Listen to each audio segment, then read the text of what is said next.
नमस्कार मंडळी, Shri Swami Samarth knowledge path या चॅनलमध्ये आपले स्वागत आहे।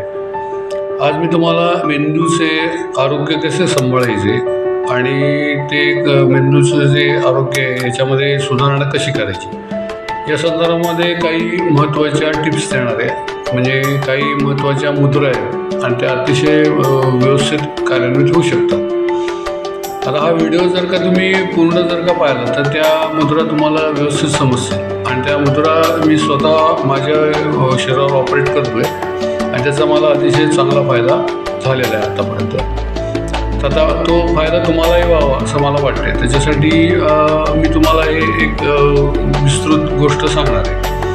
आता त्या आपण वेगवेगळ्या ज्या मुद्रा करत असतो त्या मुद्रांमध्ये काही मुद्रा अशा आहेत की ज्या डायरेक्टली मेंदूवरती काम करतात।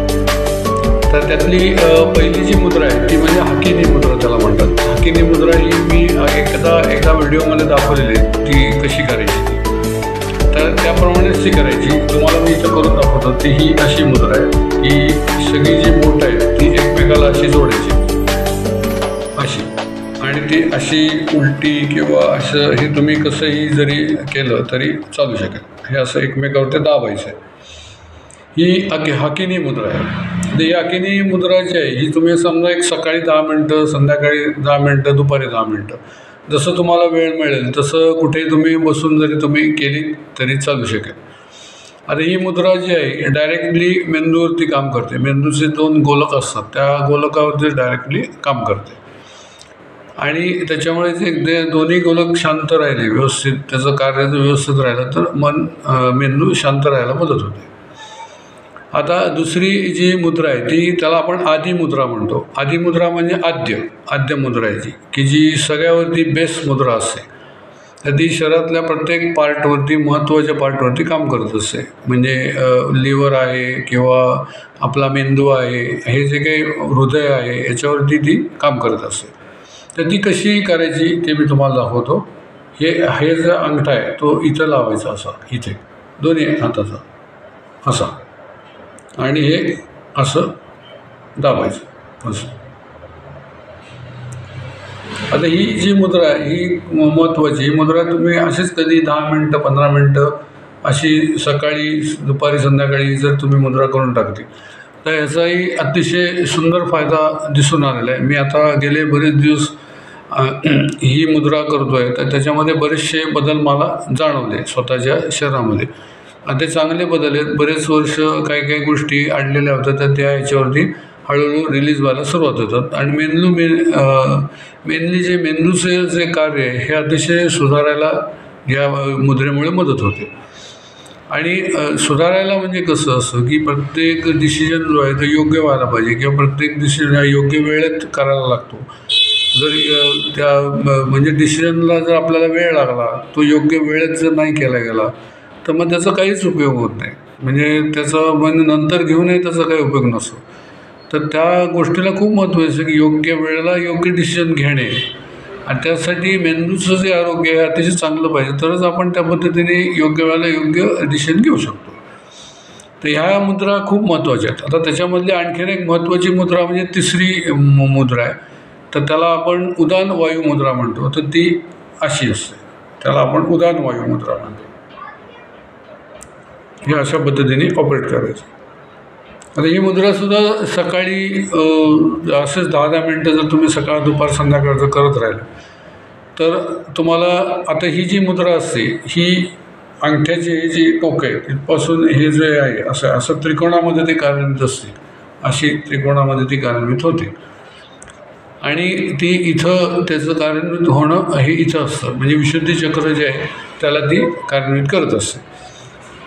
तर याच्यावरती जे मेंदूचं सेक्शन, नंतर तुमची जी हे आहेत सगळी प्राण ऊर्जेची सगळी स्थाने तिथं, डोळे आहेत, कान आहेत की ज्याच्यातनं आपल्याला ज्ञान मिळत असतं आणि त्याच्यावरती ज्ञानावरती मग आपण त्याच्यावरती हे क्रिया होऊन मग मेंदूमध्ये त्याचा विचार तयार होत असतो।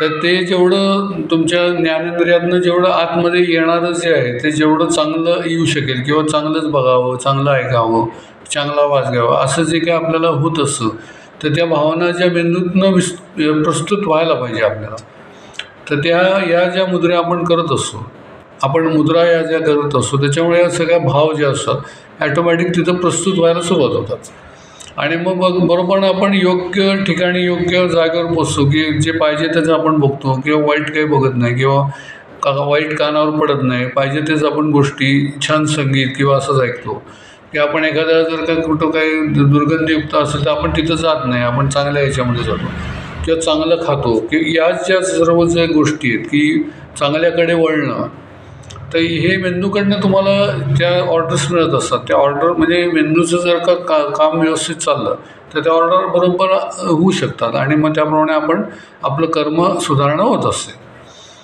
तर अशी ही जी काही कर्मसुधारणा आहे हे म्हणजे याच्यामध्ये असं दिसून आलं की हल्ली आता मेंदूच्या आजारांविषयी खूप प्रॉब्लेम यायला सुरुवात झाली. म्हणजे आजारपणामध्ये खूप वाढ व्हायला सुरुवात होते, मेनली हॅल्युसिनेशन होणे किंवा काही गोष्टी हे आहे किंवा आता सध्या सवयी लोकांच्या हे झालेल्या आहेत, डिस्टर्ब झालेल्या आहेत. तर त्या मेंदूच्या जी काही डिस्टर्बन्स आहे त्याच्यामुळे या गोष्टी घडत असतात की काही वेळेला वाईट मार्गाकडे जातो माणूस.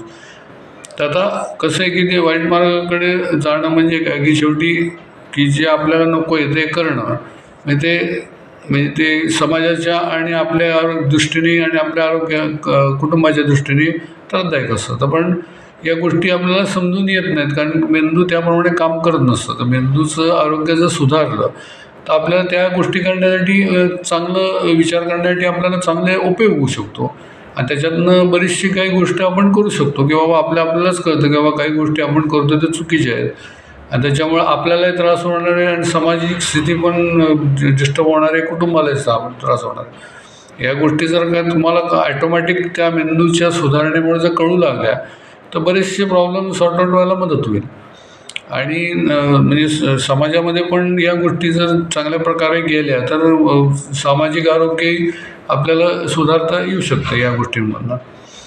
आता हा जो व्हिडिओ आहे हा तुम्हाला आवडला असेल तर माझ्या चॅनलला सबस्क्राईब करा आणि या व्हिडिओला लाईक करा आणि हा व्हिडिओ पाहिल्यानंतर तुम्हाला कसं वाटते तर ते प्रत्येकाने आवर्जून मला तुम्ही सांगत नाही, अजूनही थोडा कमी प्रतिसाद होतो आहे की तुम्ही त्याच्यावरती कमेंट केलं पाहिजे. काय जे चांगलं वाईट जे तुम्हाला वाटते तुम्ही कमेंट करा. वाईट म्हणलं तरी मी काय रागवणार नाही, म्हणजे की तुम्ही वाईट म्हणलं म्हणजे तुम्ही मला सांगताय की अहो असं करा असं सांगा म्हणून, आणि चांगलं केलं तरी काही प्रॉब्लेम नाही. म्हणजे मला वाईट केलं तरी मला कळतं की बाबा आपण इथं चुकलो होतं, आपण पुढच्या वेळेस सुधारणा करूयात. चांगलं तर केलं तर चांगलंच वाटतं माणसाला. तर तुम्ही नक्की करा कमेंट त्याच्यावरती. कमेंट केलं तर मलाही मग चांगलं काही वेगळं करायला बरं पडतं आणि जर माझ्याकडनं चूक होत असेल तर ते सुधारून मी पुढं काम करू शकतो ना. एक चुका सगळीकडे करत असतं पण ते कळल्याच नाही तर काय उपयोग. आणि यासाठी मेंदूचं हे महत्त्वाचं आहे. तर त्यासाठी ही मी गोष्ट केलेली. धन्यवाद.